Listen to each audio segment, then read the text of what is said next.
Connecté. Bon. Donc, on va commencer. J'attends que tout le monde soit revenu. On va commencer puisqu'on a, vous l'avez compris, un timing assez serré à observer. Et on va... Ah, pardon, tu avais un mot à dire. Excusez-nous. Donc, on vous présente nos excuses pour cet intermède technique.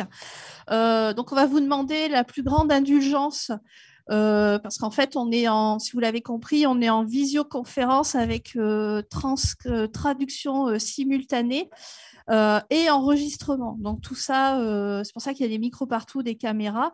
C'est un peu compliqué. C'est la première fois qu'on fait ça. Donc, on va un peu essuyer les plâtres. Donc, voilà. Donc, merci de votre indulgence et de votre patience. Donc, on a une première table ronde sur les actions de préservation du patrimoine de la bande dessinée dans le monde. Donc, avec un panel de personnes. Et pour complexifier les choses, nous avons aussi deux intervenants qui sont en visioconférence, dont une personne, Jenny Rob, que vous voyez à l'écran, qui est anglophone. Donc, voilà. Émar Duchâtenay, qui n'est pas là aujourd'hui, mais qui est lui aussi en visioconférence. Et donc, Madame Lucille Grand. Non, tu présentes tout le monde, du coup?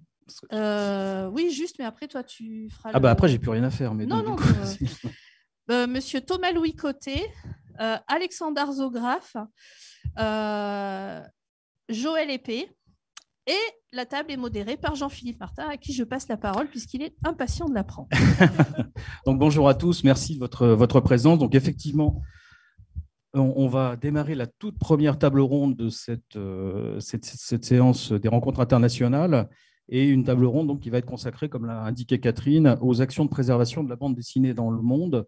Ceci pour faire le lien évidemment avec ce qu'a introduit Pierre Lungheretti tout à l'heure sur les initiatives qui se font jour à travers le monde dans le champ de la bande dessinée, la constitution d'un patrimoine de bande dessinée un petit peu partout dans le monde. Ce qu'on a choisi pour cette première table ronde, c'est d'avoir quelque chose, on l'espère, d'assez vivant, de proposer des témoignages d'initiatives, de réalisations qui ont pu se faire ici et là. Et donc, comme l'a indiqué Catherine, pour ce faire, nous avons sollicité un certain nombre d'intervenants qui, loin de résumer, enfin, disons, de constituer l'essentiel des initiatives et de ce qui se fait dans le monde en termes de patrimonialisation de la bande dessinée, au moins sont représentatifs d'initiatives récentes à des degrés divers, puisque nous avons à la fois des démarches qui relèvent d'institutions publiques, mais aussi d'initiatives privées,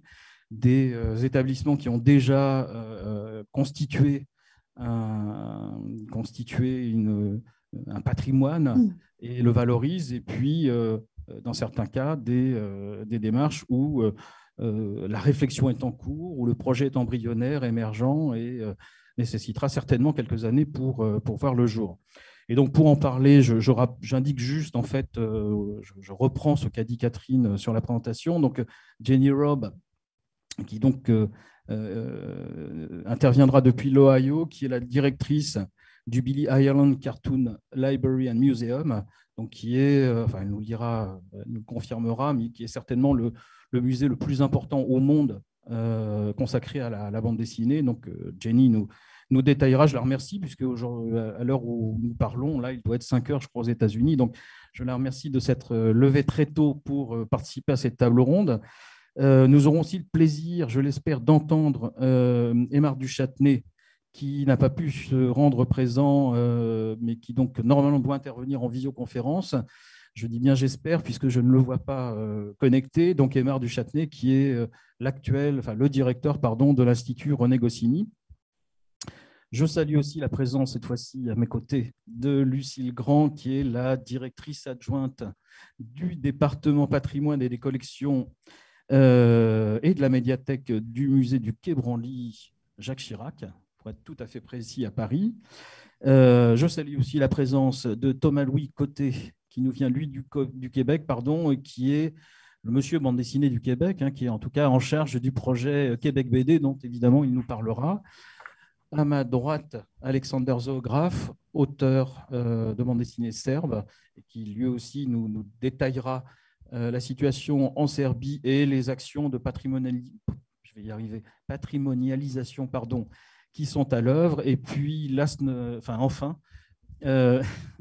Joëlle Épée, elle aussi autrice de bande dessinée, connue sous le nom de Elions, qui par ailleurs a d'autres casquettes, comme celle d'être organisatrice, directrice d'un festival de bande dessinée en Afrique de l'Ouest, et aussi commissaire d'exposition, et que je connais très bien pour avoir eu le plaisir, l'honneur de co-diriger 2 expositions consacrées à la bande dessinée africaine, et qui donc du coup nous informera elle, de la situation et des initiatives à l'œuvre en Afrique, principalement en Afrique subsaharienne. Donc, pour commencer, en fait, je vais faire les choses de manière assez simple, c'est-à-dire que je vais proposer aux uns et aux autres de, peut-être pas se présenter, mais en tout cas de présenter les institutions et les actions qu'ils conduisent. Et puis, dans un second temps, on entrera un peu plus dans le détail de la médiation, des actions de valorisation des collections ou des initiatives qui sont prises ici et là. Et puis, si on a le temps, je fais un vœu pieux, si on a quelques minutes après toutes ces présentations, je donnerai la parole à la salle pour un échange que j'espère riche et constructif. Alors donc pour commencer, je me tourne vers Jenny Robb, à qui je vais donc je vais y arriver, à qui je vais demander de bien vouloir nous présenter le Billy Ireland Library and Museum. C'est très long, hein. Et donc pour ça, nous avons je me tourne vers Bastien, nous avons petite présentation, que je vais inviter Jenny à commenter. Donc la traduction de Jenny va s'exprimer en anglais évidemment, et la traduction sera livrée simultanément dans la salle en français. Donc je te laisse la parole, Jenny. Thank you. Merci beaucoup. Vous pouvez tous m'entendre? Oui, parfait. Bonjour à tous. Je suis vraiment très contente d'être avec vous, même si virtuellement.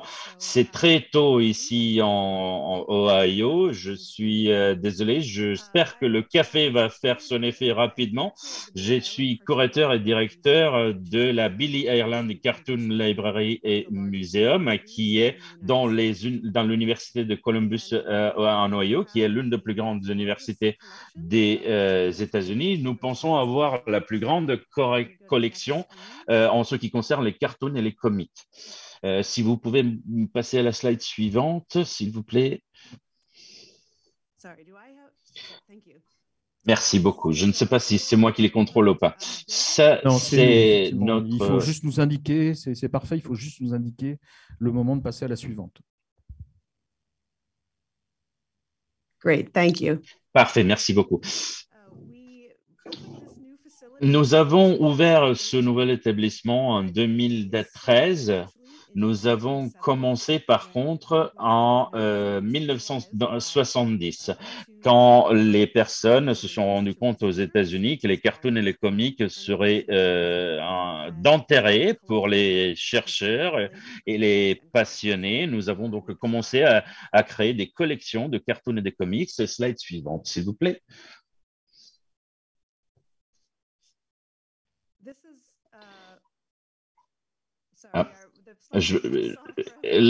La slide que vous venez de voir pour une seconde, c'était notre mission. Voilà, comme vous pouvez voir, nous inspirons l'étude et l'appréciation des cartoons et des comics. Nous collectionnons, nous préservons et nous rendons disponibles les matériels qui portent beaucoup de voix différentes pour des expos, des programmes éducatifs et pour la connaissance des gens. Slide suivante, s'il vous plaît. Si vous pouvez cliquer encore une fois, voilà, il devrait y avoir du texte. Voilà. C'est important de comprendre que nous sommes une bibliothèque. Nous collectionnons nous prenons des livres, tout ce qui est imprimé, qui est relatif aux cartoons et aux comics et qui parle de graphic novel, cartoon comics et ainsi de suite. Suivante.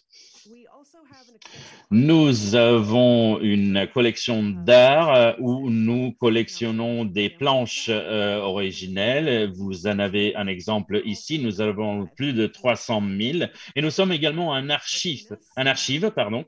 Nous collectionnons des matériels d'archives et des journaux également. Nous avons plus de 2,5 millions de strips de journaux. Et slide suivante, s'il vous plaît. Je voulais juste parler de notre nom. Billy Ireland, c'était un cartooniste, c'était un auteur pour le Columbus Dispatch, qui était un quotidien, et il a créé des strips politiques et humoristiques. J'ai pris celle-ci qui date du 9 janvier 1916, si vous voulez passer à la slide suivante, s'il vous plaît. Parce que le titre que vous voyez là est relatif à quelque chose que nous connaissons tous très bien, et c'est la pandémie. Ça, c'était la pandémie d'influence d'influenza, pardon, dans les États-Unis. Et vous voyez ici ce canon qui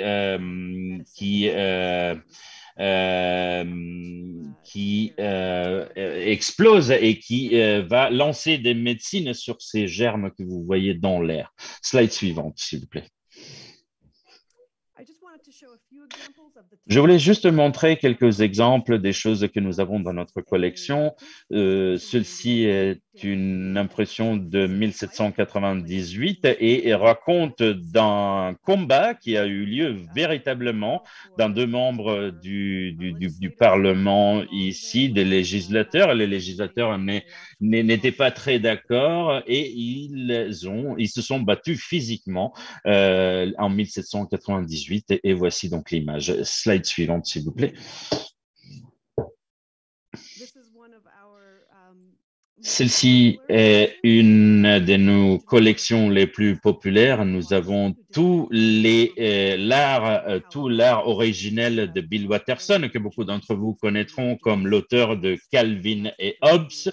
Nous avons tous les strips originels qui ont duré pendant plus de 10 ans. Slide suivante, s'il vous plaît. Nous collectionnons également des graphic novels et des pages de comics. Celle-ci est une planche de Bone de Jeff Smith qui a été traduite et vendue partout dans le monde. Slide suivante. Nous avons également une très large connexion de mangas japonais. Celle-ci est une page d'un quotidien, d'un journal du 1922 et c'est l'un de mes préférés parce que si vous regardez attentivement, vous voyez que cela montre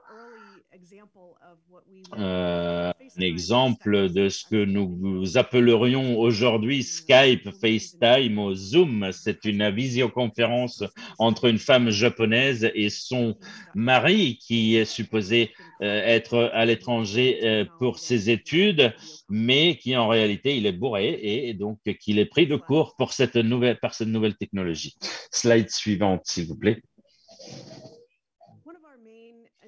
L'un de nos plus grandes initiatives actuellement, c'est de diversifier notre collection. Nous essayons de collectionner des matériaux de la part de beaucoup d'auteurs, des voix différentes, de points de vue différents. Donc, nous achetons des collections des auteurs africains-américains. Non, les deux, pardon, sont des Holly Harrington. C'est une collection qui nous a été cédée par sa veuve qui vit à Berlin. Ce sont des cartoons éditoriels très forts qui parlent très fort de politique aux États-Unis. Suivante, s'il vous plaît.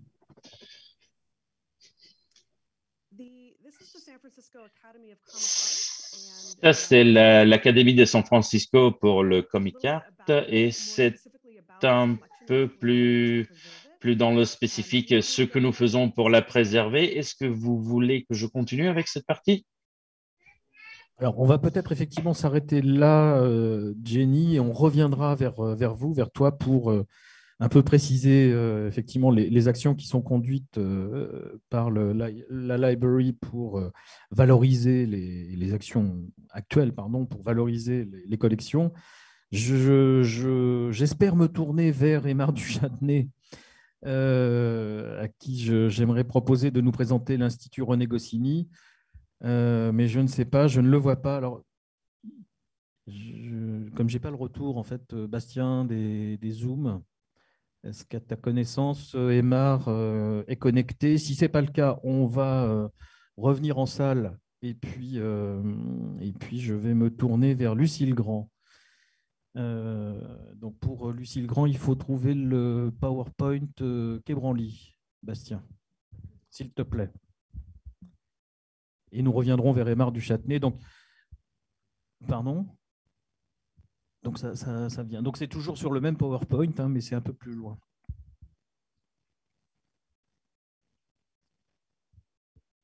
Je ne sais pas. Ah, pour que vous puissiez voir, effectivement. Bon, on essuie les plâtres hein, d'une organisation. C'est toujours sur le même diaporama. C'est le même, mais c'est plus bas. Aymar du Châtenay, est-ce que... Ah, Aymar est là. Donc, on va revenir sur le diapo, s'il te plaît, Bastien, et on va remonter à l'Institut René Goscinny, si tu veux bien. Aymar, vous êtes là? Non? Je suis un peu un chat noir, moi, avec les... Oui. Oui, parfaitement. Vous voir, ça, c'est pas un gros problème, mais vous entendre, c'est parfait. Ça, c'est l'essentiel, je dirais, excusez-moi. Ne le prenez pas mal. On est ravis de vous accueillir, Aymar. Et vous arrivez à point nommé, puisque je me proposais de vous donner la parole pour que vous nous présentiez l'Institut René Goscinny, autrement dit, les raisons qui ont conduit à la création de cet institut. Et puis, dans un premier temps, quelles sont ces actions majeures? Et puis, on reviendra dans un second temps aux actions plus particulières que vous conduisez à travers ou avec l'Institut, si vous en êtes d'accord. Alors, à l'écran, je ne sais pas si vous avez un retour. J'ai simplement mis à l'écran une slide qui résume en gros les différentes activités de l'Institut. Mais avant ça, j'aimerais bien que vous nous présentiez l'Institut en question. Vous êtes toujours là? Oui, bonjour, est-ce que vous m'entendez? Ah ben 5 sur 5. Aymar du Châtenay, est-ce que vous m'entendez? Oui, on vous entend 10 sur 10 même. Aymar? Comment? Ah, il y a un décalage. Vous m'entendez en différé?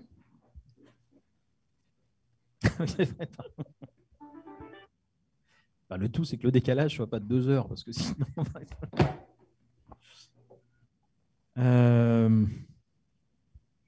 Là, je vous entends parfaitement. Et donc, vous m'entendez parfaitement. Et donc, vous entends parfaitement. Vous avez entendu ma demande ou non de nous faire une présentation, oui. De nous raconter l'Institut René Goscinny?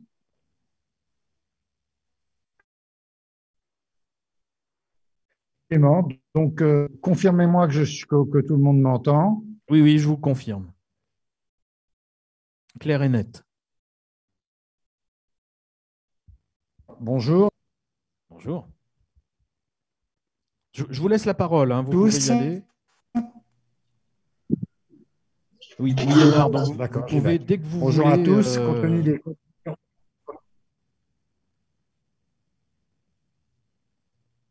Ça y est, je prends la parole. Bonjour à tous. Compte tenu des conditions de transmission, je vais essayer de faire court.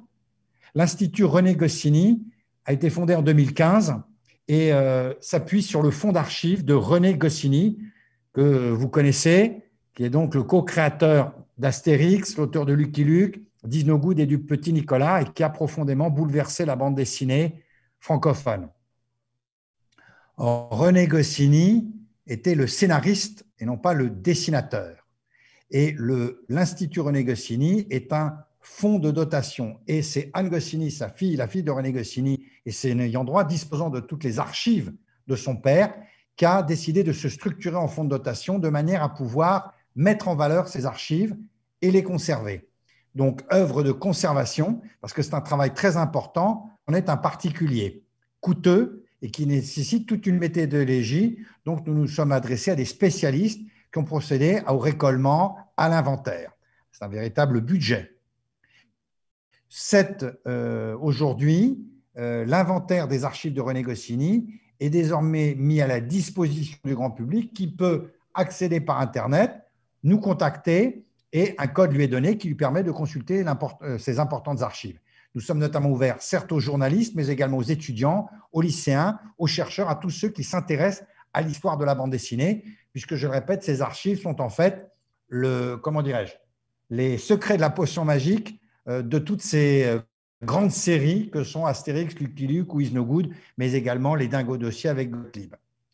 Et le moyen, cet institut et le fait d'avoir créé un fonds de dotation a permis de se structurer de façon professionnelle, puisqu'en fait, il s'agissait d'archives familiales. René Goscinny, je le répète, est mort à 51 ans, en 1977, en léguant en quelque sorte tout ce patrimoine de papier, et pas seulement d'ailleurs, à sa femme et à sa fille. Donc, on est dans une démarche, encore une fois, je le souligne, personnelle et qui a permis de prendre en main, qu'Anne Goscinny a choisi si vous voulez, non pas de confier ça à un institut ou une institution, enfin de confier ça à une institution publique, mais de structurer son propre mode opératoire par le biais de l'Institut René Goscinny. Donc, il y a actuellement dans cet institut la conservation de toutes ces archives. Pour faire cet inventaire et la restauration d'un certain nombre de documents, l'Institut travaille en faisant des partenariats. Et par exemple, nous avons passé un partenariat depuis 2 ans avec l'école de Condé et qui permet aux étudiants de venir pour restaurer les scénarios, les planches et les documents qui seraient en mauvais état. Plusieurs étudiants sont venus à l'Institut, non pas dans le cadre de la conservation, mais pour faire leurs études. Il y a plusieurs mémoires, notamment l'école des Chartes, des élèves de l'école des Chartes, qui ont été rédigés grâce à la mise à disposition de ces archives qui viennent donc des archives de René Goscinny. En dehors de ce travail de conservation et de mise à disposition des chercheurs, l'Institut Goscinny mène, je dirais, quasiment un combat pour la reconnaissance du statut des scénaristes de bande dessinée. Le scénariste étant souvent considéré comme le parent pauvre de la bande dessinée, puisque c'est celui qui écrit, qui invente les personnages. Et c'est un métier qui est parfois peu connu. Et d'ailleurs, en France, aujourd'hui, l'URSSAF, qui régit les droits, pour faire simple, sociaux des auteurs, ne reconnaît pas le statut de scénariste de bande dessinée, ce qui est quand même un comble. René Goscinny ayant toute sa vie mené un combat pour la reconnaissance des scénaristes, c'est-à-dire que la signature du scénariste apparaisse à côté de celle du dessinateur, ce qui était la reconnaissance d'un travail d'écriture. Et nous menons là-dessus un combat important, notamment avec la création d'un prix René Goscinny qui chaque année décerne et récompense un scénariste de bande dessinée. Et nous travaillons là encore en partenariat avec le Festival d'Angoulême. Et puis nous organisons un certain nombre d'expositions, que ce soit avec la Cinémathèque française, le Musée d'art et d'histoire du judaïsme, à qui nous fournissons, gracieusement évidemment, l'ensemble des archives, des documents et notre savoir-faire et notre connaissance de l'œuvre de René Goscinny. Et puis il y a un travail aussi qui est parfois symbolique, mais on sait combien le symbole peut être parfois signifiant. À Paris, par exemple, il n'y a aucun lieu dévolu à la bande dessinée. Et nous sommes les premiers à avoir obtenu qu'une rue à Paris porte le nom d'un auteur de BD, la rue René Goscinny. Également, c'est la première fois qu'une statue ou qu'un monument est dédié à la bande dessinée à Paris. On a érigé l'année dernière la statue en hommage à René Goscinny, qui est dans le 16e arrondissement de Paris, une grande statue en bronze. Voilà. Et simplement pour dire que Paris, capitale des arts, contrairement à la Belgique ou à Bruxelles, pardon, ne procède à aucun geste artistique, en dehors de ceux que je viens de citer, de reconnaissance de la bande dessinée. Or, la bande dessinée aujourd'hui, contrairement à Angoulême, puisque je le sais, il y a aussi une rue Goscinny à Angoulême. Absolument, mur, mais autant Angoulême est la capitale de la bande dessinée. Absolument. Vous avez parfaitement raison de me reprendre.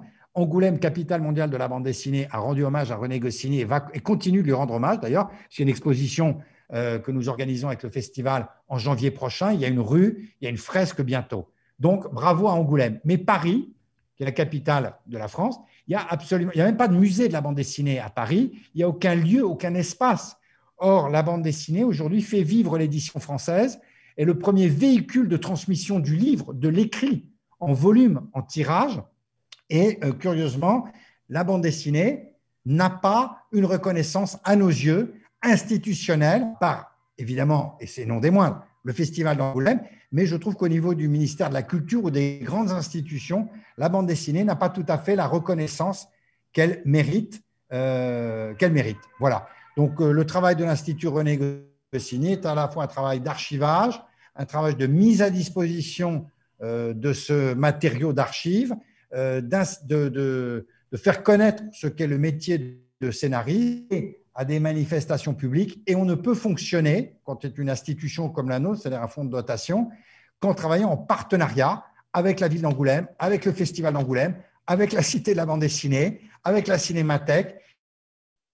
Donc énormément de partenariats. Et d'ailleurs, j'ai été très intéressé par l'intervention de Jenny, c'est ça? Oui, absolument. Jenny Robs, oui. Je ne sais pas si on m'entend. Voilà. Oui, oui, très bien, très bien. Exactement. Et je pense que je vais la contacter, dans les heures qui viennent, de façon à lui communiquer la nature du fonds dont nous disposons et de savoir ce que dans la OYO, ils peuvent avoir comme document d'archives qu'on pourrait mettre en commun. Donc voilà une première affaire. Merci. Qui dessine. C'est parfait. Merci beaucoup, Aymar. On reviendra vers vous. Je vais donner la parole à d'autres intervenants qui vont à leur tour nous présenter leur démarche ou leur structure. Et pour ce faire, donc, je me tourne vers Lucille Grand, qui est une première alerte là, mais là, ça y est, c'est bon. Lucille Grand qui donc, travaille au Quai Branly et va nous présenter la création d'une nouvelle médiathèque, en réalité une médiathèque de bande dessinée, donc un autre lieu dédié à la bande dessinée à Paris quand même, un lieu dédié à la bande dessinée à Paris. Donc c'est la médiathèque Jacques Kershach ou c'est un peu plus complexe que ça? Un petit peu plus complexe que cela. Vous pouvez enlever le masque, sauf si vous souhaitez le conserver. On désinfectera, mais oui. C'est vrai que c'est plus agréable. Ah oui. Pardon, bonjour à tous. Donc oui, c'est un petit peu plus complexe que cela. Donc le musée du... Alors, il y a un petit bouton sur le côté. Non. Non, juste là. C'est bon. Okay. C'est bon, ça marche. Bon, ouais, excusez-moi. Oui, donc le musée du Quai Branly, c'est essentiellement évidemment des collections. C'est mieux là? Bien parler dans le micro. Je parle bien dans le micro. Merci. Mais encore? sinon, on va peut-être échanger. Alors, bon, on va créer un cluster là, mais je le pose là et vous désinfecterez bien et là comme ça marche. Donc, je reprends, pardonnez-moi. Musée du Quai Branly, donc dédié aux arts extra-européens. Et au sein du musée du Quai Branly, il y a une bibliothèque de recherche qui est héritée du musée de l'Homme, qui était un de nos prédécesseurs, dont on a récupéré les collections en même temps que les collections du musée des arts africains et océaniens. Et cette bibliothèque de recherche avait évidemment une salle de lecture pour les chercheurs, les étudiants, etc., mais également un salon de lecture et qui était le lieu de croisement, en fait, si je puis dire, de la partie recherche et de la partie musée dans les bâtiments. Donc, c'est un endroit qui est accessible gratuitement, librement au public. Et pour vous donner une idée, c'est pas très très grand, hein, on a à peu près 4000 ouvrages qui sont disposés, présentés au public. Et à l'occasion de l'année de la BD, on s'est saisi de cette opportunité pour développer, on avait des embryons de collection consacrés à la BD et on a repensé intégralement à l'occasion de cette année de la BD 2020 nos collections pour en faire véritablement ce qu'on espère, un lieu de référence en BD, alors évidemment extra-européenne, parce qu'on reste dans la lignée de ce qu'on doit faire dans ce musée. Et juste pour vous donner une idée, on est passé à peu près de 10% des espaces à 70% des espaces. Je ne suis pas allée mesurer, mais ça doit être quelque chose de cet ordre-là. On a quelques images, si vous voulez. Oui, Donc, Bastien, c'est pas forcément très, si tu peux avancer les diapos, s'il te plaît. Il y a quelques images des lieux Oui. qui montrent un petit peu le. J'ai la tête à l'envers. Et donc. Il faudrait que tu reviennes à la première, s'il te plaît. Donc voilà. Et même chose, on est aligné sur le musée, donc on a commencé par réfléchir à ce qu'on allait acheter quand même, donc réviser notre politique documentaire avec deux axes. Alors un axe théorique qu'on avait déjà un petit peu mais qu'on a développé sur tout ce qui est études académiques en fait, littérature académique, donc les comic studies, etc. Et ça, il y a vraiment énormément de choses très intéressantes sur absolument l'ensemble de ce qui se passe sur la planète. Et donc, puis, c'est pas uniquement des ouvrages en français. Ah non, non, non, oui, oui. Alors, comme on est une bibliothèque de recherche, on présuppose, peut-être un peu à tort, que nos chercheurs savent parler au moins quelques-unes des langues les plus répandues. Alors, une grosse limite, on ne prend pas ce qui est pour des questions de catalogage, tout bêtement, tout ce qui est en alphabet non latin. Tout ce qui est asiatique. Donc, une grande partie de ce qui est asiatique, si ce n'est pas traduit en français, en anglais, en espagnol, en allemand, on ne l'a pas. Mais l'idée, c'est de se dire aussi que les choses les plus importantes sont traduites dans le domaine académique. Ce n'est pas forcément le cas dans le domaine de la bande dessinée à proprement parler.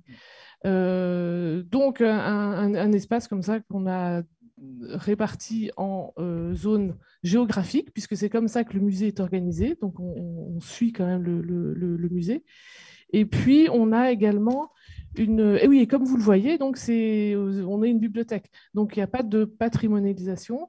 Et comme on a des questions d'espace aussi, on évite, une de nos limites, c'était on n'achète pas des mangas en 450 volumes. Et ça, c'est vraiment des choix oui, physiques. C'est une grosse limite que l'on a parce que notre idée, c'est que la BD, elle doit être accessible. On ne veut pas la mettre en réserve parce que personne n'ira utiliser un logiciel, une base de données pour aller commander une BD et la faire venir en salle de lecture. Les choses pourront évoluer. Ensuite, on est vraiment au début de notre processus. Donc, je vous présente la situation actuellement.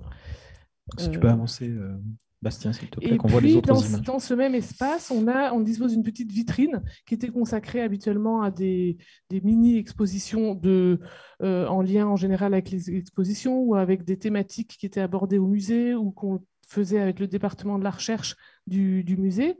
Donc ici, c'est à gauche, vous avez oui, c'est gauche, la vitrine qui est consacrée au catch mexicain. Parce qu'en ce moment, il y a une expo sur les arts martiaux au Quai Branly et qu'on a de très belles choses sur ces sujets-là dans nos collections. Et j'ai dit qu'il n'y avait pas de patrimonialisation. Ce n'est pas tout à fait vrai, car quand on peut, mais c'est plus un peu des questions d'opportunité, on acquiert de temps en temps des éditions originales, surtout quand elles ne sont pas chères, mais dans le cas de la BD, on en trouve encore dans certains domaines qui sont vraiment très, très, très peu chers. Notre limite, on en a encore une autre, c'est que ce n'est pas forcément simple d'acheter à l'autre bout du monde. On a des marchés, on a des choses comme ça, et bon, on fait comme on peut, à l'occasion de voyages aussi, parfois, des conservateurs. Pardon. Non, j'allais inviter mon collègue à avancer sur les slides. Mais peut-être que j'ai anticipé. Enfin, je suis allé trop vite. Non. Et puis ensuite, donc ça c'est la partie physique émergée de l'iceberg. Évidemment, on a retravaillé sur la partie documentation. Pierre Lungheretti tout à l'heure parlait de base de données. Par exemple, dans Rameau, qui est le système d'indexation national utilisé par énormément d'institutions et de bibliothèques, il n'y avait pas le mot-clé BD muette. Donc, on a fait créer ce mot-clé. C'est un peu de la cuisine interne, mais c'est aussi important de pouvoir chercher facilement et de retrouver facilement les choses. Et à cette occasion, donc, on a revu aussi tout à fait notre politique de catalogage pour la rendre plus simple, plus accessible à nos lecteurs, en plus de pouvoir déambuler évidemment dans les rayons.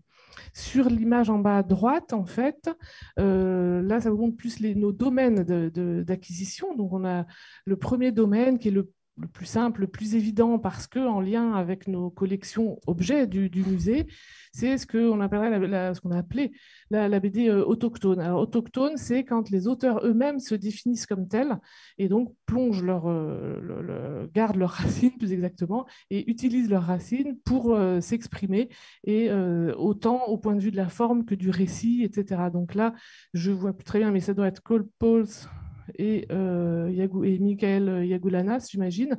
Alors, Michael Yagoulanas n'est pas édité en français, mais c'est des choses qui sont tout à fait remarquables. Donc, on est dans la zone Canada, et je n'oserais pas dire grand-chose Il y a du avec Rain mon voisin Hernandez aussi. sur ce sujet. Mais ce sont des choses assez en lien très immédiat. Et puis, un autre domaine, c'est tout ce qui est auteur non-européen. Donc là, on doit avoir Jaime Hernandez. Hernandez. Ah oui, alors ça, je reviens. On avait quand même. Oui, c'est pas grave. Ça va. Oui, je peux passer. Ce que je disais, c'était les non-européens. Donc, ça, évidemment, le champ est immense. Et je ne vais pas citer d'auteurs parce que ce serait vraiment trop important. Mais notre idée, c'est quand même d'essayer d'avoir des représentations d'absolument tous les continents et toutes les sensibilités. Et puis, oui, j'avais dit qu'on n'a rien sur la BD dans les collections. Il ne marche plus si. Dans les collections du musée, mais on a quand même ces deux ensembles. Donc, à gauche, vous avez des dessins Bamoun. Alors, tout le monde n'est pas d'accord pour attribuer ça dans le champ de la bande dessinée ou pas. Alors, nous, on l'a fait. Voilà. On l'a fait, puisque donc ça doit être un dessin oui. d'Ibrahim Njoya. Voilà. Qu'on connaît bien, puisqu'on l'a présenté pendant quelques mois ici à Angoulême. Et nous, on l'a fait entrer, effectivement. Il est même considéré par beaucoup d'auteurs africains comme le précurseur, comme un des le précurseurs de père la bande dessinée. Absolument. Voilà, donc nous, on a décidé que c'était ça. Enfin, on n'était pas le seul à le faire. Hein, mais on vous suit, on vous suit. Sont moins d'accord. Il y a des débats, mais c'est voilà. vrai que... Enfin, vous voyez, on a les cases, on a l'alphabet spécifique, on a le récit narratif, on a tout ce qu'il faut. Et puis à droite, c'est un pilotorama de Jean Marcelin. Alors ça, ah oui, la première, ça avait été acquis en 1937 à la fin de l'exposition universelle par le musée à l'époque des colonies. À droite, ce sont un pilotorama de Jean Marcelin. Ça, c'est une acquisition récente du musée du Quai Branly. Et c'est une gouache originale. Et c'était les doubles pages pour ceux qui étaient fans de pilotes. Et l'intérêt pour nous, c'est qu'il en a fait, c'était sur les peuples, les civilisations éloignées, soit dans l'espace, soit dans le temps. Et ça a duré quelques années, me semble-t-il. Celle-ci est consacrée aux Touaregs. Elle est très représentative parce qu'ils venaient au musée de l'Homme, en fait, et ils regardaient les dioramas, les collections. Et alors, il y a une précision, une finesse de représentation qui nous intéresse grandement. Donc, je disais, pas d'Européens. Jean Marcelin, évidemment. Et français. Et voilà. Et donc ça, c'est dans les collections objets avec un numéro d'inventaire. Aymar du Châtenay, parce que c'était effectivement publié dans Pilote, oui. Sous la houlette de René Goscinny. Absolument. Je ne sais plus ce qu'il y a comme image. Je ne sais pas ce qu'il y a comme image après. Bastien, il me semble que c'est... Non, après, en fait, on entre dans la partie médiation. Donc, je reviendrai vers vous pour expliquer ce que vous voyez à l'écran, qui peut être un peu ésotérique, mais... Vous voyez de quoi il est question. C'est des initiatives que vous avez pu prendre pour valoriser ou les projets que vous avez conduits, notamment durant l'année BD 2021. Pardon. Donc, je me tourne vers Thomas Louis. Merci de sa patience. Donc, Thomas Louis, comme je l'indiquais tout à l'heure, est la personne référente aujourd'hui pour la bande dessinée au Québec, dirige une des personnes et donc dirige Québec BD. Donc, Thomas, si tu peux à la fois... Alors là, à ma connaissance, il n'y a pas encore aujourd'hui d'institution ou de lieu ou d'initiative consacrée particulièrement à la conservation, à la valorisation de la bande dessinée. Mais donc, tu peux nous donner une idée de la situation de la bande dessinée au Québec et des actions dans ce sens. Parfait. Bien, je vais vous présenter d'abord Québec BD, qui est l'organisme que je dirige depuis 15 ans maintenant, qui est à la base un festival de bande dessinée, donc qui était le Festival de la bande dessinée francophone de Québec, aujourd'hui le Festival Québec BD, et je suis en train de préparer la 35e édition. Donc, ça fait de nous le plus vieil événement au Canada lié à la bande dessinée. Québec BD, comme je disais, à la base était un festival, mais a commencé depuis quelques années à diversifier ses activités. Donc, on a des activités à l'année maintenant de médiation, des activités aussi d'exposition. J'organise des délégations ou des initiatives pour promouvoir la bande dessinée principalement québécoise. Parce qu'il y a, bien qu'on est au Canada, il y a deux réalités en bande dessinée chez nous. Donc, le Canada anglais, donc toute la partie qui est hors Québec, et le Québec qui, lui, crée principalement en français. Donc, Québec BD, dans ses actions, a voulu, au fil des ans, essayer de donner une place de plus en plus grande à l'histoire de la bande dessinée québécoise. On a fait une exposition dont vous voyez une photo ici, qui est une exposition qui était 25 moments importants de la bande dessinée québécoise qu'on a fait circuler. Donc, une exposition qui a été créée initialement pour la fête de la BD de Bruxelles, mais qui a été présentée depuis au Japon à quelques reprises, à Cuba, en Algérie, même aux États-Unis. Donc, qui permet de faire la promotion d'un peu les racines de la bande dessinée québécoise et les éléments qui ont marqué son développement, que ce soit des personnages, des séries, des éditeurs, des auteurs même. Donc, ça donne un bon portrait et ça montre aussi les racines parce qu'on parle des débuts en 1792, qui est des affiches électorales qui ont une forme très proche de la bande dessinée avec des phylactères et tout. Donc, c'est intéressant pour ça. Il faut savoir que le Québec a l'avantage d'être à la jonction entre les États-Unis, l'Europe, puis l'Angleterre en termes de culture. Donc, on s'est inspiré dans le domaine de la bande dessinée d'un peu toutes ces origines-là, ce qui transparaît dans ce que l'on fait. Dans les autres images, par la suite, je ne sais pas c'est quoi la prochaine. Donc, non, mais c'est correct. Je parlais de l'exposition 25 moments importants de la bande dessinée québécoise qui a circulé. Mais on en a fait aussi une version muséale. Donc, c'est une des choses, c'est qu'au Québec, présentement, il n'y a pas d'institution vouée à la bande dessinée. Il y a eu plusieurs initiatives qui ont été faites dans les musées, aussi aux Bibliothèques et Archives nationales du Québec, il y a Archives Canada aussi, qui ont des éléments de bande dessinée dans leur collection, mais qui n'en font pas nécessairement la promotion ou la mise en valeur. Donc, nous, un des mandats qu'on s'est donné, c'est aussi de faire un peu de lobbying, si on veut, auprès de certaines institutions pour que la bande dessinée soit reconnue puis un peu plus présente lors d'expositions. Un musée comme le Musée de la Civilisation à Québec a quand même donné une bonne place à la bande dessinée au fil des ans avec des expositions importantes. Notamment, il y a eu Astérix, il y a eu 2 expositions sur Tintin, donc Tintin au Pérou, puis l'exposition de Hergé qui avait été présentée à Paris et qui est venu nous visiter au Québec. Cependant, au niveau de la bande dessinée québécoise, il y a eu peu d'initiatives qui avaient été mises en place. Donc, nous, on a travaillé avec eux pour faire une version muséale de notre exposition itinérante, donc ce qui a permis d'aller cogner à la porte de plusieurs collectionneurs puis différentes personnes qui, eux, ont des documents d'archives et des originaux de bande dessinée.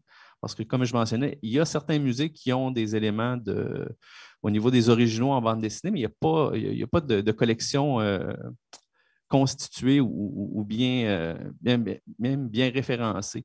Si je peux prendre comme exemple, il y avait un auteur qui s'appelle Roberto Wilson, qui est premier auteur d'origine haïtienne à avoir fait de la bande dessinée au Québec. Donc, sa famille avait fait un don de toutes les archives à la Bibliothèque et Archives nationales du Québec et c'était référencé sous dessin animé. Donc, peu importe, quelqu'un faisait une recherche, à moins de savoir exactement qui était cet auteur-là, ben, on ne tombait pas sur lui. Donc, on a réussi à faire changer ça et à faire une exposition de son travail. À travers le festival, j'ai aussi eu l'occasion de fouiller pour aller faire ressortir des auteurs qui avaient été un peu oubliés, notamment Yvette Lapointe. Je ne sais pas si c'est peut-être la suivante.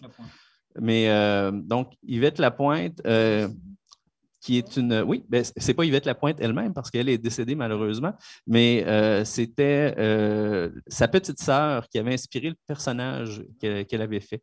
Donc, Yvette Lapointe qui est la première femme à avoir fait de la bande dessinée au Québec, puis elle a œuvré dans les années 30, donc 1932-1933, autour de ça avec une série qui s'appelle Les Petits Espiègles. Donc, ça a permis de faire ce que j'appelle de l'archéologie pour faire des expos, c'est-à-dire d'aller cogner à la porte de sa famille pour sortir les archives du placard et faire le classement entre ce qui était des originaux et des découpures de journaux. Tout, parce qu'eux me disaient qu'il y avait tous les originaux, mais au final, c'était l'ensemble des coupures de journaux avec quelques originaux au travers. Donc, c'est ce genre d'effort-là qui est de plus en plus intéressant pour nous. Et c'est des choses que les institutions ne font pas nécessairement au Québec, de faire une recherche par rapport à ce qui s'est fait en bande dessinée au Québec. Donc, il y a comme je disais, plusieurs collectionneurs qui ont des importants fonds d'archives et des originaux, mais il y a encore plein d'histoires qui sont un peu aberrantes de voir les fonds d'un auteur comme JT, qui a fait les couvertures du magazine Crow au Québec, qui est un magazine très important, et beaucoup de bandes dessinées, d'illustrations. Mais le fond presque intégral de son travail a été retrouvé en brocante par un collectionneur. Alors que c'est des choses qui... Et le collectionneur a acquis la totalité de ce qu'il a trouvé. Au moins, c'est préservé par le collectionneur. Exactement. Mais encore faut-il savoir qui est le collectionneur. Oui, absolument. Donc, ce que nous, on a l'avantage de savoir parce que c'est des gens qui fréquentent les festivals de bande dessinée et tout, mais les institutions publiques ne le connaissent pas nécessairement. Donc, quand j'entendais Pierre Lungaretti tantôt parler du référencement des collections pour savoir qu'est-ce qui est où, ben, c'est le genre de travail qui, effectivement, serait très important à faire, même de notre côté. Qui n'est pas amorcé aujourd'hui au Québec. Non, exactement, ce n'est pas amorcé. Au niveau des institutions, ce qui est amorcé comme réflexion présentement, c'est le Musée national des beaux-arts du Québec qui est en train de penser à développer une collection bande dessinée, mais c'est au stade de réflexion pour le moment. Nous, de notre côté, en dehors des actions du festival et des actions à l'année, on est en train de développer un projet de lieu, justement, pour donner un lieu de diffusion à la bande dessinée dédié. Parce qu'actuellement, la plupart des expositions se font soit en bibliothèque ou dans des lieux, des galeries d'art ou des lieux qui ne sont pas nécessairement dédiés à la bande dessinée. Mais nous, on est en étude de préfaisabilité présentement pour implanter à Québec un lieu dédié à la bande dessinée. C'est un lieu conjoint, donc dédié à la bande dessinée et aux arts actuels. Donc, c'est un projet qui est issu d'une collaboration entre nous et un autre organisme qui est une biennale d'art en art actuel et qui, eux aussi, ont des problèmes de lieu de diffusion par rapport aux artistes principalement de Québec. Mais en travaillant ensemble aussi, l'idée, c'est de donner une place à la bande dessinée dans un contexte vraiment d'art et de faire une mixité des publics, donc d'amener un public qui est plus porté vers les arts contemporains et les arts actuels à découvrir tout le potentiel de la bande dessinée. Et quand tu dis diffusion, donc c'est pensé essentiellement pour présenter des expositions ou c'est aussi un lieu de conservation?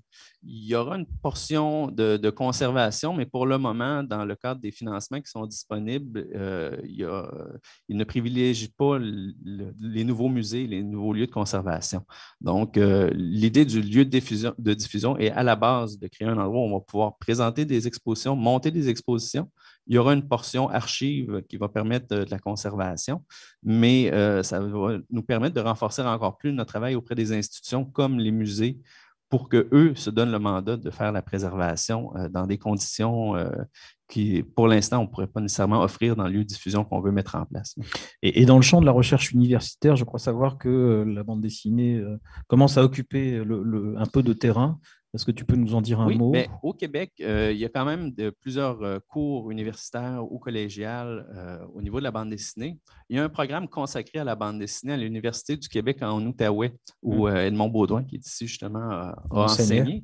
L'importance d'un programme comme ça est aussi de former, oui, une nouvelle génération de créateurs ou de chercheurs en bande dessinée, mais d'amener justement la préservation aussi d'un certain patrimoine en bande dessinée, si on veut faire le lien avec le sujet.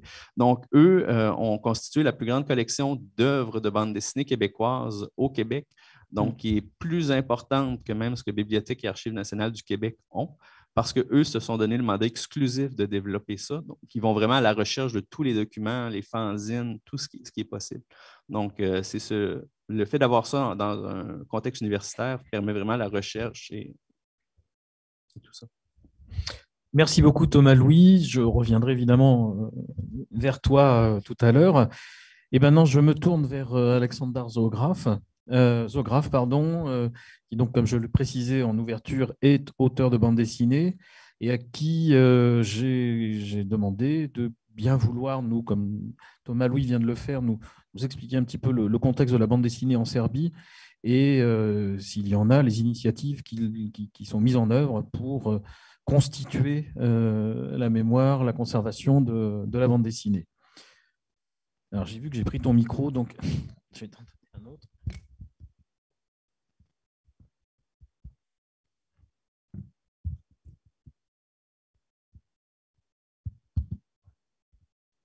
Je te donne la parole. Alors, j'ai quelques images là, peut-être que je ne sais pas si elles te servent de support ou non par rapport à ton propos, mais je te laisse. Yes, yes. Eh bien, as you can guess, since comme vous le voyez, author, I'm a cartoonist, je suis I un don't auteur, work un for the dessinateur, museum. et je ne travaille pas pour un musée. Situation in the entire Balkans Et la is situation that, dans les pays des we Balkans, don't actually have the place. excusez-moi, nous avons un souci de micro. Est-ce que l'on peut couper le micro? Alors, pardon, le translator. Pardon, j'ai pas entendu ce que vous demandiez. Il faudrait qu'on coupe le micro d'Alexandar pour que nous n'ayons en diffusion que la traduction. Commentaire de l'interprète, non, il faudrait couper le micro en salle parce que ça fait de l'écho. C'est ça, oui, j'ai compris ça. Ah oui, autant pour moi. Donc, Alors, oui, donc je coupe le micro. Mais du coup, vous n'allez pas l'entendre. Ou alors, il y avait un écho, je ne l'entendais pas bien, donc je ne sais pas comment ça peut se régler en interne. Vous pouvez peut-être couper l'audio original dans l'ordinateur, dans les paramètres, lorsque vous choisissez le canal. Vous me parlez en français, madame? Oui. J'ai pas compris. Ah bon.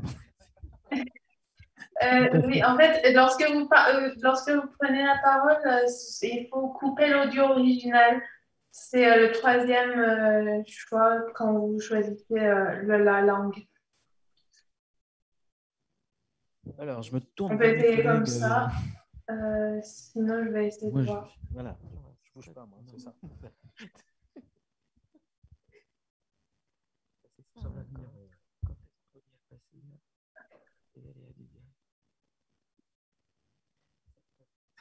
Allez-y, juste pour voir si ça fonctionne. Vas-y.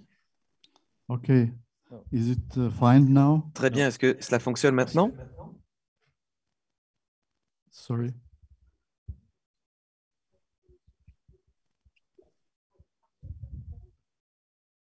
Juste continuer à parler un petit peu pour voir si ça fonctionne ou pas, s'il vous plaît. OK.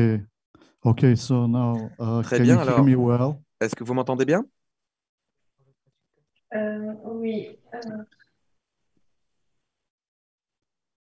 On s'entend en double. Je vais juste.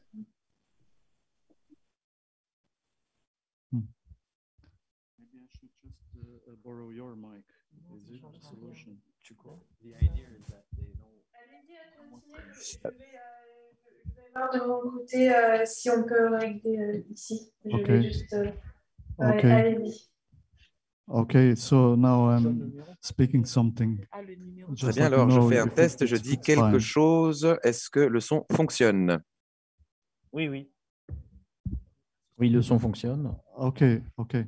Très bien. So I was saying that I'm an author of comics, but also je suis un auteur, donc un dessinateur, et je travaille également I'm also working in the film of history of comics. Sur l'histoire des bandes dessinées. And the reason for this is that in the entire Balkans, we don't have La raison, museum c'est or the que dans les... archive which is dealing with comics. OK. C'est que nous...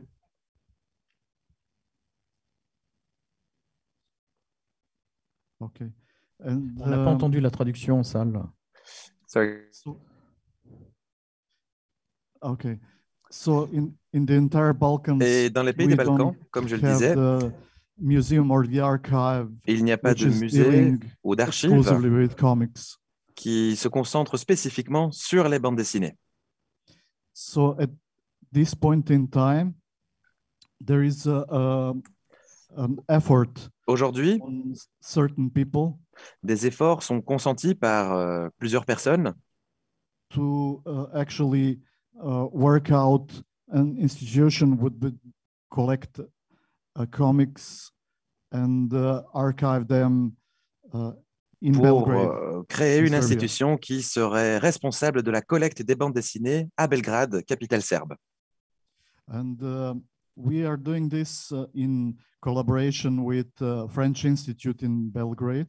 Et nous le faisons en collaboration avec l'Institut français à Belgrade, But also with the Cité Internationale in Angoulême, mais aussi avec la Cité internationale à Angoulême, with the personal Et la ville help d'Angoulême. by Pierre Lungaretti.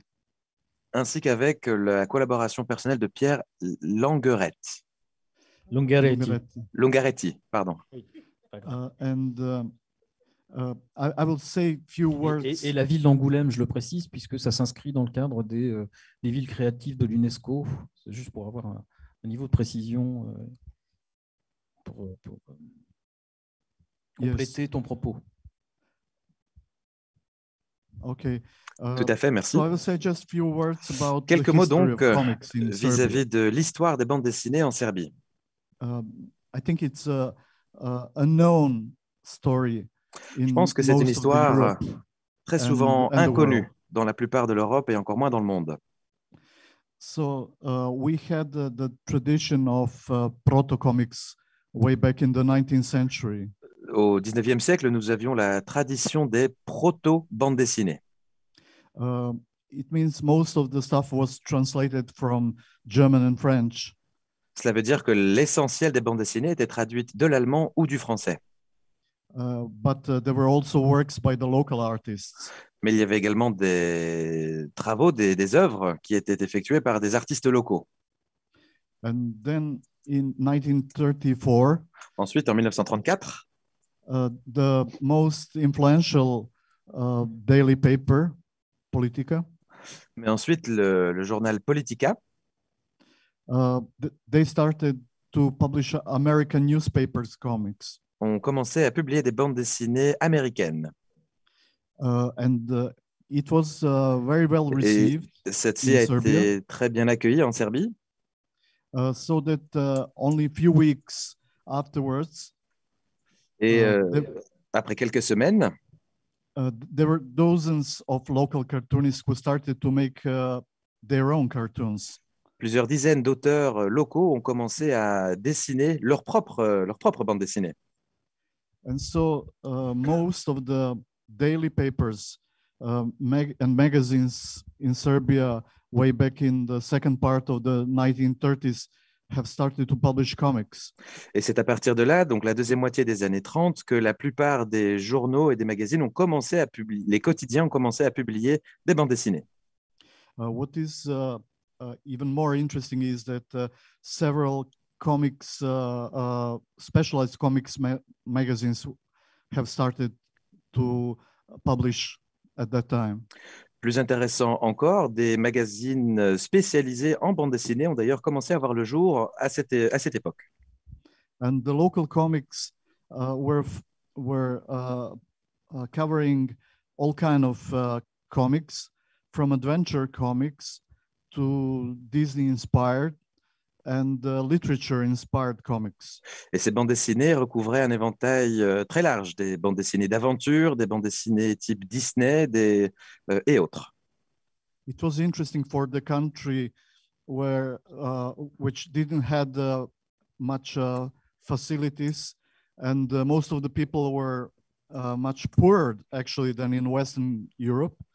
Et comme vous l'imaginez, la situation sur place était loin d'être aisée, surtout un pays particulièrement plus pauvre que le reste de l'Europe occidentale. But the comics were enormously popular at that time. Mais les bandes dessinées étaient très populaires à ce moment-là.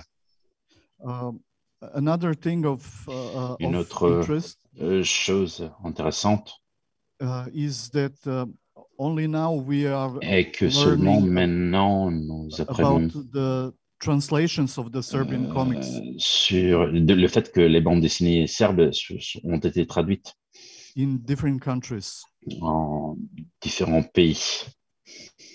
First of all, a lot of it was published in France. En premier lieu, beaucoup de ces bandes dessinées ont été publiées en France, For example, magazines like par exemple Aventure dans des and magazines Jumbo, comme Aventure et Jumbo, and several others. et beaucoup d'autres They published comics by the Serbian artists. ont publié des bandes dessinées de auteurs serbes. And in 1930s, comics were mostly not credited. Et dans les années 30, la plupart des bandes dessinées n'étaient pas créditées, il n'y avait pas le nom de l'auteur. So most of the readers, they didn't even know that the authors were coming from the Balkans. Donc la plupart des lecteurs ne savaient même pas que les bandes dessinées qu'ils lisaient venaient des Balkans. And in more recent time, Récemment, we have found that Serbian comics in the 1930s and 1940s nous avons découvert que les bandes dessinées serbes des années 30 et 40 were also translated in several other countries. avaient été traduites dans plusieurs autres pays. For example, in Italy, in Par exemple en Italie, Poland, in en Pologne, Bulgaria even, en Bulgarie même, in Turkey, en Turquie, in Sweden and Denmark, en Suède et au Danemark, pardon, and in Argentina and Brazil. en Argentine et au Brésil.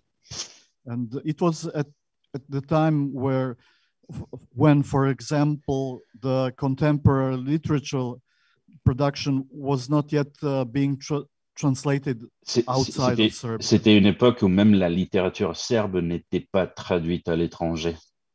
So it turned out that comics were getting their way much faster than any other art.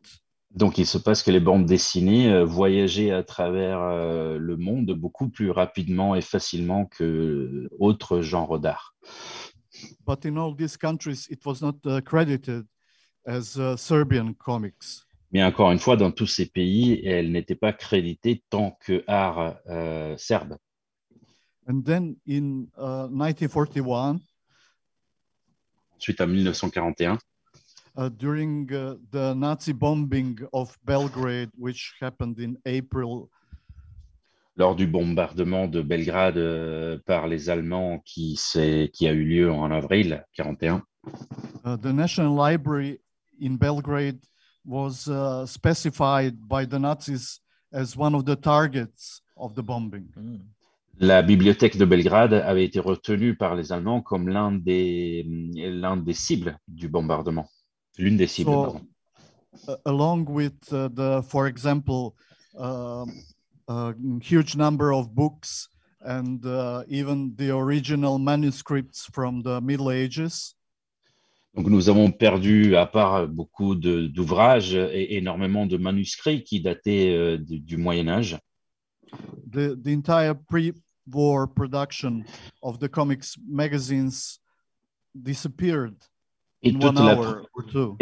Et toute la production de bandes dessinées pré-guerre a disparu en 1 ou 2 heures. So, due to the always dramatic political circumstances in the country, à cause des circonstances politiques dans le pays, the original collection was never recollection. La collection originale n'a jamais pu être reconstituée. And it took decades of many people, me included. Il a fallu des dizaines d'années et l'effort de beaucoup de personnes, y compris le mien, to actually work on reprinting of the work that was once done. Pour travailler sur la réimpression de tout le travail qui avait été perdu. And in the afterward times, et ensuite,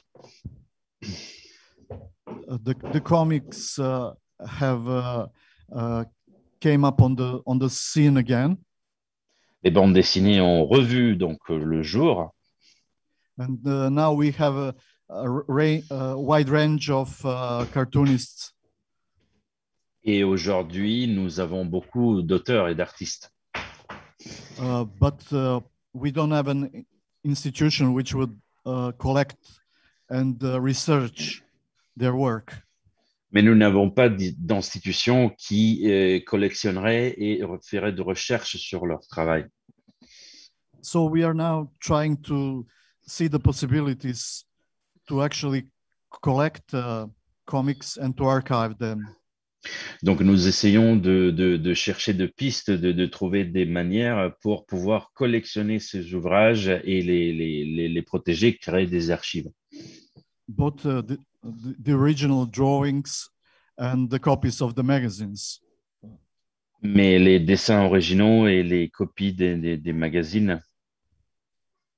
And just like in Quebec, we are trying to find more material from the private collections and from the flea markets. Pour cela, comme j'entendais dire du Québec, nous essayons de trouver cela dans des collections privées et dans les marchés aux puces, pardon. So I'm here also to learn about the other experiences and to try to employ them in my country. Donc, c'est très intéressant pour moi d'être ici pour pouvoir écouter d'autres exemples et pouvoir m'en inspirer également des exemples d'autres pays. Merci beaucoup, Alexander. J'espère effectivement que ces quelques journées consacrées à la constitution de patrimoine et au patrimoine de la bande dessinée pourront être utiles pour cette entreprise qui est vraiment très, très intéressante et qu'on va évidemment suivre, comme tu l'as rappelé, de très près. Je me tourne enfin, je vois l'heure qui tourne avec effroi. Je me tourne donc vers Joël Épée Mandangué, pour donner ton nom complet. Et qui donc est autrice de bande dessinée et qui, comme je l'ai rappelé en introduction, est à l'initiative d'un certain nombre de démarches et d'entreprises pour à la fois faire vivre la bande dessinée africaine, la faire connaître, et elle nous le dira peut-être aussi pour constituer son patrimoine. Donc là, on a quelques images qui permettent un petit peu d'illustrer histoire d'illustrer ton propos, peut-être dans un premier temps que tu te présentes et que tu parles de ta démarche d'autrice, et ensuite on évoquera le Bilili BD Festival et puis la dimension de constitution, entre guillemets, d'un réseau d'auteurs et d'artistes africains pour constituer cette mémoire de la bande dessinée africaine, à défaut d'une collection encore, au moins de savoir qui fait quoi en fait. Du coup, j'ai pas l'impression que c'est la première image de mon dossier. Non, il faut que tu avances d'une image, s'il te plaît, Bastien. D'une seule? Bah attends. Voilà, peut-être que tu peux te raccrocher à ça. Moi, j'en ai enlevé beaucoup. Hein. C'est vrai? Non, mais il y avait quelque chose de orange au tout début. Qui n'est plus là. D'accord. Voilà. Donc ça, c'est la première page? C'est la première, oui. Ok. Donc, tu es autrice de La ville est belle Il a mis d'Ota. un truc orange très grand derrière. Ah bon? Alors, c'est quoi ça? Et la deuxième page du truc orange, c'est quoi? Oh, voilà. Ah bon, d'accord. Ce qui n'est pas là. Et moi, je répète mes spectacles. Hein. Bon, bah alors déroule ton affaire comme tu le sens. On va aller super vite. Merci déjà de me recevoir parmi vous. Je pense aussi que la raison pour laquelle je suis en fin de peloton pour cette présentation, c'est que je suis vraiment la newbie de newbie. Je crois que je suis encore plus jeune qu'Alexander dans cette initiative de préserver ou d'envisager de préserver une mémoire, un patrimoine immatériel à ce moment-là, dématérialisé pour un début de ce qui se produit sur le continent. Et parce qu'on est en train de parler d'un continent, c'est-à-dire que les initiatives dont on vient de parler étaient des initiatives de pays, mais là, on a un continent, ou en tout cas une grande partie du continent qui est à envisager. Et pour mieux comprendre ma démarche et plus tard, après voilà les actions XY, il faut que vous ayez une petite idée de qui je suis, d'où je viens. C'est pour ça que j'avais préparé cette slide-là, mais on ira assez rapidement. Donc, je suis camerounaise et j'ai fait une illustration qui montre aussi la particularité du profil camerounais. Le Cameroun est un pays qui a plus de 250 langues, et je dis bien langue, je ne dis pas dialecte, ce qui fait qu'à un moment donné, en plus de nos langues internes et des héritages de la colonisation, donc l'allemand, le français et l'anglais, on est multicouche au Cameroun. Et pour plusieurs nations, on est un peu l'Afrique en miniature, c'est-à-dire que ce soit sur le plan géographique ou ethnologique, le Cameroun est très diversifié. Et je suis camerounaise, donc je suis, comme j'ai mis là, les pièces d'un puzzle assez particulier qui emmène… Alors, Bastien, ce qu'on va faire, puisqu'on a une contrainte de temps, c'est que je vais faire un truc du genre, si je fais la main comme ça veut dire qu'il faut avancer dans les slides, et si je fais la main comme ça, on s'arrête. Là, je viens de l'avoir tout de suite comme idée, ça va être génial. Donc, du coup, on peut s'arrêter à celle-ci. Je suis un pur produit camerounais, donc la fusion de plusieurs héritages. Et sur le plan graphique, en termes de consommation, de production hors continent, je suis aussi le fruit de plusieurs héritages. Comme vous le voyez à l'image, j'ai montré du Disney avec Ariel, la petite sirène, je dirais pourquoi, la Rose de Versailles ou Spider-Man, qui sont originaires de différentes régions dans le monde et qui ont forgé un peu ce qui est devenu plus tard la racine même de mon raisonnement en tant qu'autrice ou maintenant en tant que commissaire d'exposition ou créatrice de festival, c'est que, comme Ariel, et je pense que ces profils-là, vous les retrouverez souvent lorsque vous discuterez avec des auteurs sur le continent, encore plus des auteurs femmes, comme Ariel, je rêvais d'un ailleurs, comme plusieurs sur le continent qui rêvent d'un ailleurs, qui se mettent dans un parcours de migration où ils partent chercher une meilleure vie. Et je me disais que cette meilleure vie, elle ne pouvait exister qu'en dehors de mon pays d'origine, en l'occurrence le Cameroun. Comme Oscar pour la Rose de Versailles, qui est une création japonaise, le fait d'être une femme était pendant très longtemps perçu par moi comme un handicap. Femme noire, africaine, basée en Afrique, très souvent, les opportunités d'épanouissement étaient très réduites. Et donc, vouloir faire de la BD en plus, c'était, mais pourquoi? Je veux dire, tu n'as pas assez de problèmes à gérer, tu vas en plus être autrice de BD. Donc voilà, Oscar a été pour moi une sorte de référent de se dire que malgré les obstacles, on peut choisir d'exister dans un environnement qui ne nous attend pas. On peut se dire, je peux exister en tant que femme dans un environnement où on dit, ouais, mais il n'y a que des dessinateurs, qu'est-ce que tu veux faire à être dessinatrice en plus? Et Spider-Man, pourquoi Spider-Man? Parce que c'est un de mes héros préférés. C'est pour moi… Quoi, pour toi aussi? C'est vrai? Et on l'apprend là maintenant. Et donc, Spider-Man, pour moi, c'est vraiment mon super-héros préféré parce qu'il a des problèmes réels. Il doit payer des factures, il doit faire vivre une relation amoureuse chaotique. Donc, avoir des super-pouvoirs n'en fait pas un surhomme. Bien au contraire, ça lui rajoute un poids de responsabilité. Et je m'identifiais beaucoup à ce personnage-là pour exister après en tant qu'autrice. De devoir répondre à des questions auxquelles je n'avais pas de réponse parce que j'étais autrice, mais on me posait plein de questions sur la diffusion, la distribution, plein de questions auxquelles je n'avais pas de réponse. Et si on continue dans les slides, toutes ces influences ont fait en sorte qu'à un moment donné, je décide d'exister en tant que femme noire africaine basée sur le continent. Du coup, je prends mon courage pour présenter un projet de bande dessinée qui s'appelle La vie d'Eben Douta. Je le présente au Festival de la bande dessinée d'Angoulême, qui pour moi est la référence internationale et mondiale en termes de bande dessinée. Et je me fais refouler par toutes les maisons d'édition possibles et imaginables qui avaient pu me recevoir à l'époque. C'était en 2012, parce que mon projet ne correspondait pas à ce que les éditeurs attendaient, pensaient, concevaient en ce qui concerne la bande dessinée du continent. Donc déjà, ils trouvaient que je parlais bien français et ils ne comprenaient pas pourquoi. Et je leur expliquais que c'est une langue nationale chez moi, je n'ai pas fait exprès, je la parle comme tout le monde. Ils estimaient que j'avais Internet et ce n'était pas normal.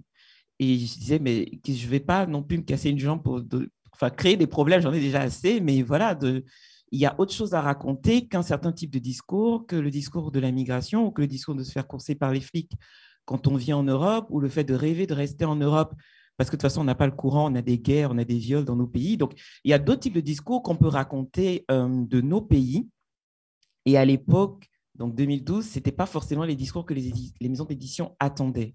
Donc, il y en a quelques-unes, dont le Lombard ou Casterman, qui m'ont demandé de créer à ce moment-là une page Facebook pour exister et de ne pas seulement attendre qu'un éditeur me signe, ce que j'ai fait. Au bout de 10 000 personnes qui suivaient les aventures de mon personnage en ligne, il y a Lyon BD Festival qui m'a dit « Ok, bon, apparemment, tu pourrais, au lieu d'attendre un prince charmant l'éditeur, t'auto-éditer. » Ils m'ont parlé du crowdfunding et ils m'ont lancé un défi en disant « Si tu réussis à te faire éditer, enfin à t'auto-éditer, avoir des gens qui te soutiennent, nous, on t'invite en auteur professionnel. » C'est ce qui s'est passé en 2014. C'est pour ça que vous voyez les couvertures de La vie d'Ebn Douta. C'est qu'en 2014, j'ai réussi à avoir, à l'époque, c'est 15 000 € pour sortir 3 000 exemplaires de La vie d'Ebn Douta. Et depuis, les ventes me permettent de sortir la suite. Et la raison pour laquelle on s'arrête à 2017 dans les productions, c'est que je me suis dit, donc on va continuer dans les slides, je me suis dit à ce moment-là qu'on peut toujours continuer jusqu'à ce que je ferme le point. Ça, c'est vraiment pour montrer un peu à quoi ressemble la BD. Je me suis dit, voilà, je commence à avoir une certaine notoriété. C'est la toute première fois que quelqu'un faisait du crowdfunding pour ce genre de publication sur le continent. Ma BD est même entrée au musée de la bande dessinée d'Angoulême, ce qui, pour moi, était une forme de consécration, de me dire, voilà, j'existe en tant qu'autrice de bande dessinée qui continue de résider sur le continent. Et il y a plusieurs choses qui ont été initiées, plusieurs choses qui ont… Tu peux continuer, Bastien. C'est vraiment pour meubler pendant que je parle. Et donc, il y a plusieurs choses qui ont été initiées. Il y a ce que j'appelle du cosplay, donc dessiner, faire en sorte que mes personnages soient dessinés en personnages de la culture populaire dans le monde de la bande dessinée, que ce soit du manga, du comics, et ça permettait à mon personnage de toucher plusieurs publics, de faire connaître l'histoire et le parcours de mon personnage-là, après avoir tiré le public de différentes régions dans le monde, de recevoir des fanarts de plusieurs personnes dans le monde, de voyager dans le monde entier et de me dire, voilà, je commence à gagner en popularité, je commence à avoir des billets d'avion gratuits, à être logé dans des hôtels, à discuter avec plein de personnes. Mais maintenant, qu'est-ce que j'en fais? Est-ce que je le garde que pour moi ou je travaille à ce que d'autres profils puissent se multiplier au-delà de mon pays? Puisque en plus, au fur et à mesure que je développais La vie d'Ebn Douta, il s'est avéré que je quitte le Cameroun pour m'installer au Congo-Brazzaville pour des raisons personnelles. Et donc, ce qui s'est passé, c'est que je me suis mise à travailler avec l'Institut français du Congo à Brazzaville.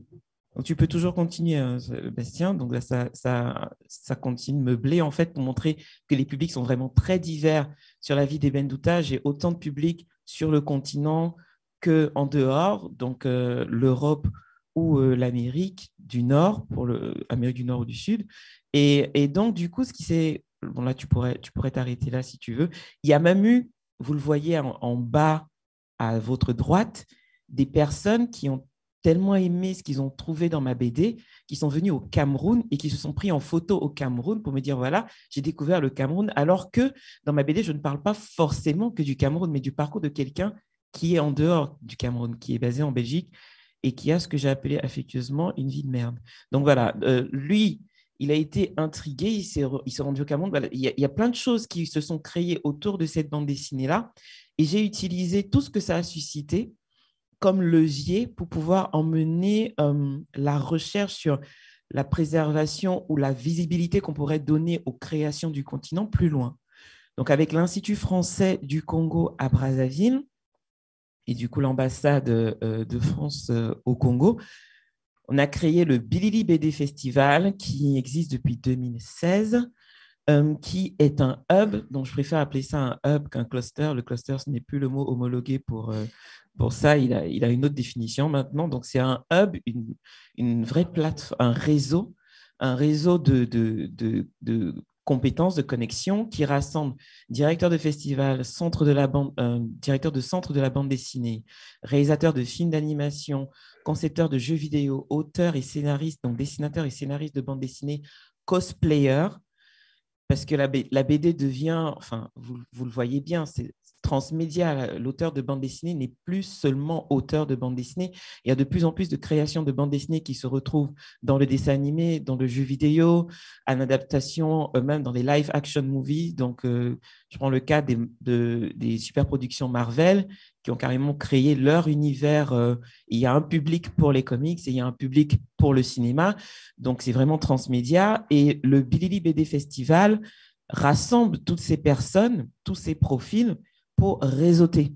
Le but, c'est que l'auteur qui est à la racine de cette chaîne alimentaire de création puisse, lorsqu'il est issu du continent, être en contact avec les différents secteurs. Donc, les libraires aussi sont invités, les éditeurs. Nous avons eu le plaisir, ouais, tu peux un peu défiler pour montrer… on va s'arrêter là-dessus parce qu'il y a Pierre Longaretti sur cette image et le précédent directeur des instituts français qui a terminé son mandat. Il y a un nouveau qui est là et qui attend la cité avec impatience. Le directeur de l'Institut français. Oui, Institut français Congo. Qu'est-ce que j'ai dit? Président, c'est pas grave. Ah, d'accord. Donc, du Congo, Brazzaville et Pointe-Noire, qui a été changé, et le nouveau vous attend d'ailleurs. Il attend la cité cette année pour le festival. Donc ça, c'était un moment très important pour la maturité de ce festival-là. C'est en 2018 la signature d'une convention tripartite qui engageait la Cité de la bande dessinée, la Cité internationale de la bande dessinée et l'image, et les instituts français qui sont quand même un acteur et un opérateur culturel de poids pour que nous puissions exister. Je ne vous cache pas que je crois que ce soit au niveau de la Serbie et peut-être un tout petit peu évoqué au niveau du Québec, les institutions nationales dans nos pays ont leurs forces et leurs faiblesses. Et malheureusement, pour la bande dessinée, il y a encore beaucoup de faiblesses.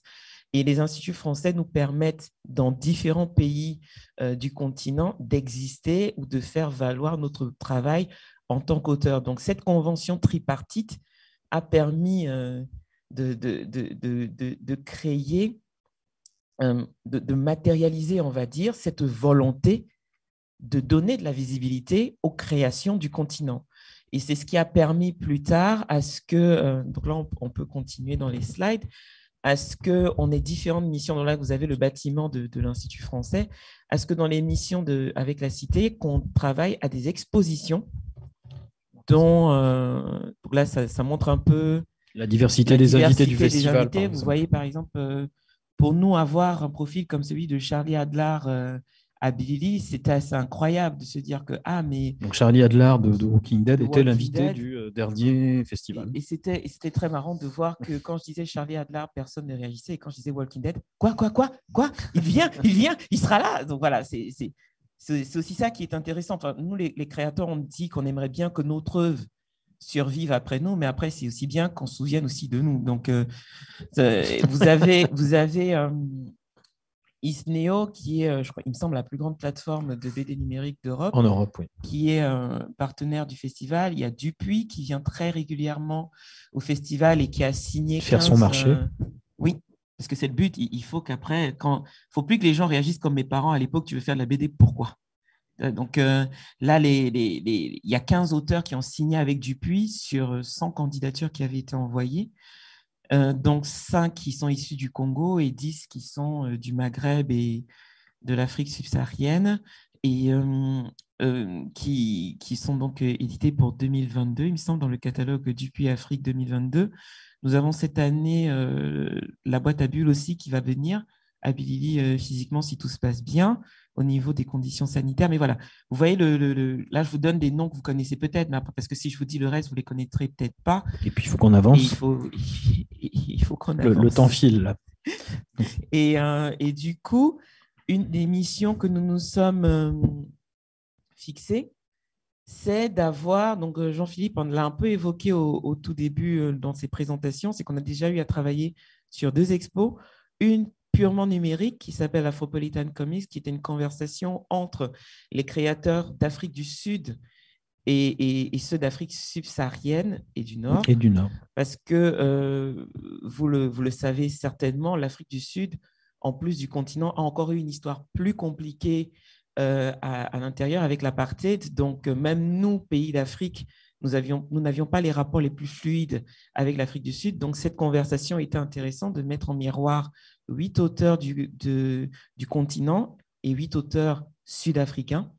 Et Kubuni, les bandes dessinées d'Afrique, et donc Afrique.s, et pas la bande dessinée africaine. Pourquoi? Parce que, justement, nous sommes, même si le désir de travailler sur ce patrimoine avec du recul, donc de dire que je couvre toute une zone sous-régionale et pas seulement que le pays Cameroun, mais de dire à ce moment-là que je ne couvre pas la BD africaine, mais les BD d'Afrique, c'est parce que nous sommes assez particuliers dans nos héritages. C'est important lorsqu'on aborde la question du continent d'être conscient de ces héritages-là. Alexander, par exemple, il a parlé de la BD de Serbie. Et dans la Serbie, il a parlé des Balkans et quand on remonte, l'Europe. Juste dire BD africaine, ça ne veut rien dire pour nous qui sommes sur le continent parce que la BD du Cameroun n'est pas la même chose que la BD de la RDC ou du Congo ou de la Guinée ou encore de la Côte d'Ivoire au Sénégal. Ou de l'Afrique du Sud.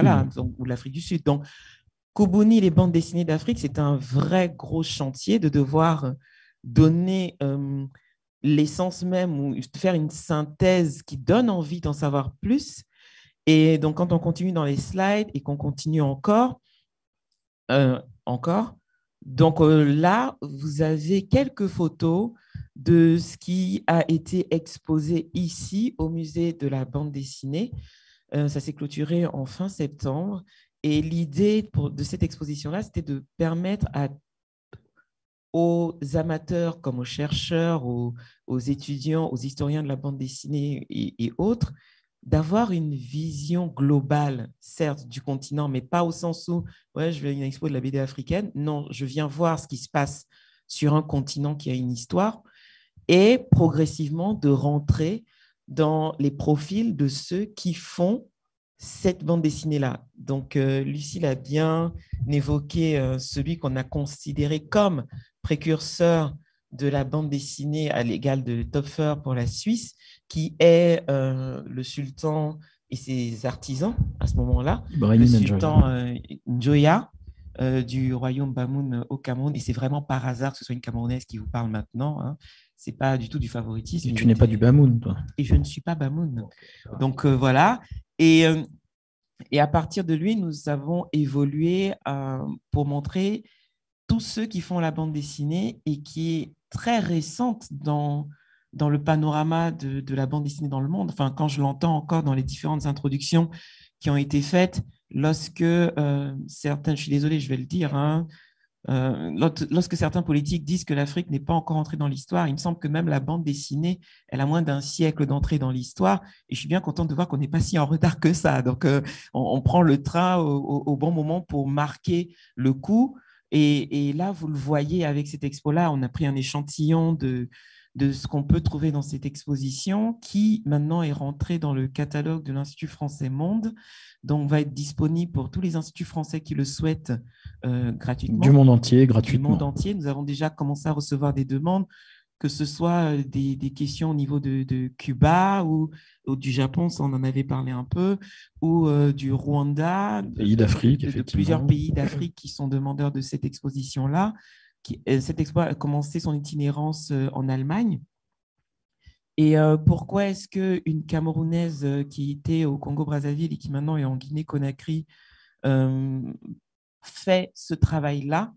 Et parce que c'est important, on l'a déjà dit dès le début, il faut qu'on ait une mémoire, il faut qu'on ait une traçabilité. Et Kubuni, les bandes dessinées d'Afrique, c'est intéressant pour la fiche de se baser sur l'arbre, donc des racines, du tronc et du feuillage, parce que c'est encore très, très vivant. La plupart de nos pionniers, si je prends le cas de Barli Barouti de la RDC, qui fait partie de ces très, très grands noms de la bande dessinée du continent, ou Tayo Fantula du Nigeria, sont encore vivants et produisent encore. Donc, comme un arbre, les racines continuent de s'implanter. Il y a des personnes qui font le tronc, comme Didier Kassaï de la RCA, que certains connaissent peut-être, ou le feuillage qu'on connaît moins. Moi, je peux dire que je fais partie du feuillage parce que je fais partie des années 2010, donc de ceux qui ont utilisé le numérique pour exister, ceux qui ont commencé à créer des circuits parallèles, à créer des plateformes de production de bandes dessinées comme Comic Republic, qui est du Nigeria, qui est un mastodonte,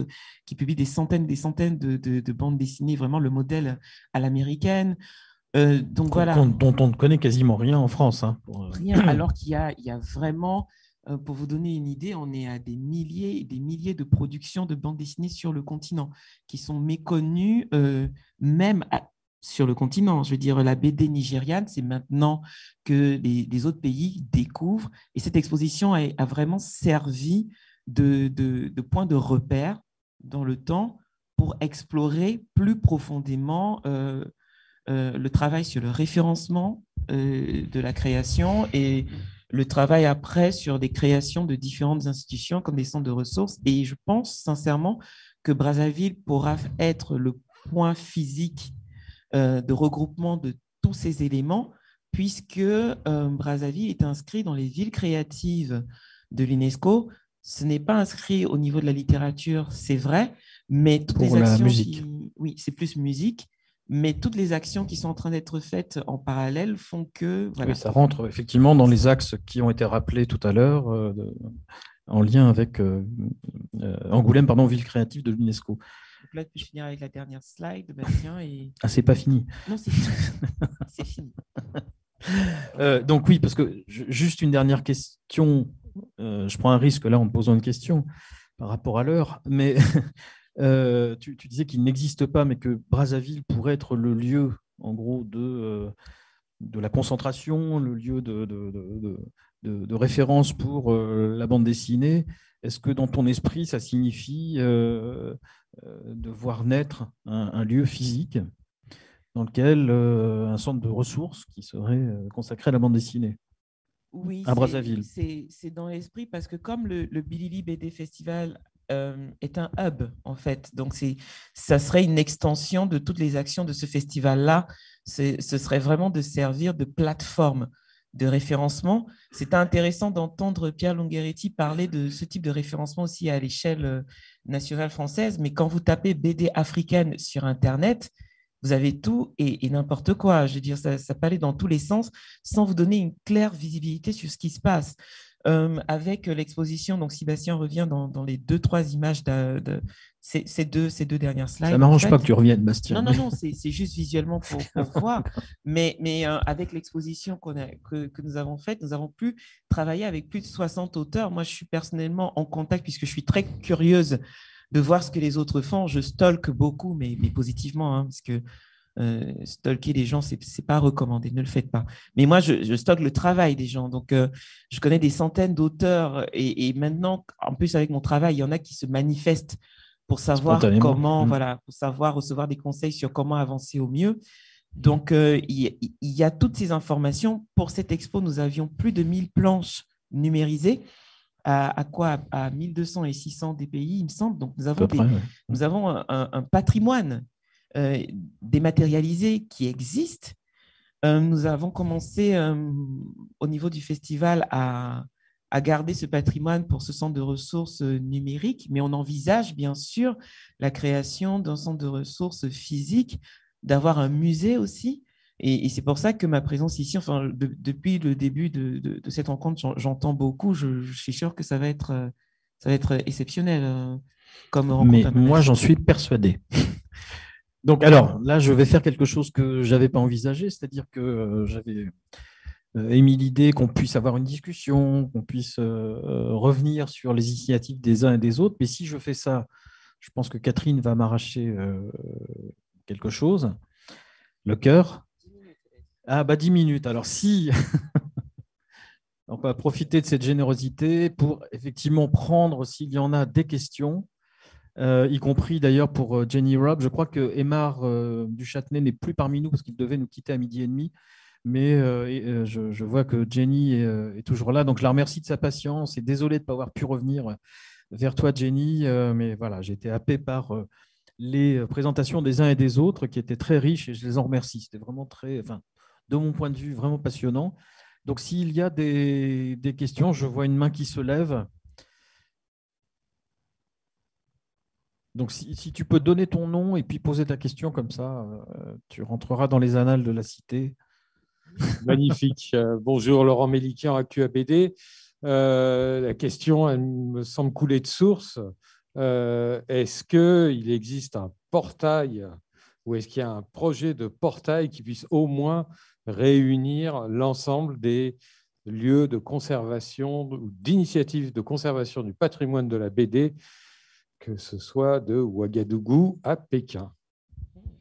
Alors, je ne sais pas qui peut répondre à ça. Moi, je ne crois pas que ce portail existe, mais si quelqu'un a des informations, peut-être me tourner vers Hélène, peut-être. Bon, d'accord. Elle est vite répondue, la question. Donc... Alors, le problème, c'est qu'il faut qu'on enregistre ce que tu nous dis, Hélène, toujours pour la postérité, évidemment. Oui, nous avons tout à faire dans ce domaine, Laurent, et tout le monde. Je veux dire, tout le monde qui est là peut contribuer justement à réfléchir à des moyens, je dirais pas le terme globalisé, mais en tout cas de faciliter la circulation de l'information, des images, bien sûr, de la connaissance des auteurs et de leurs œuvres.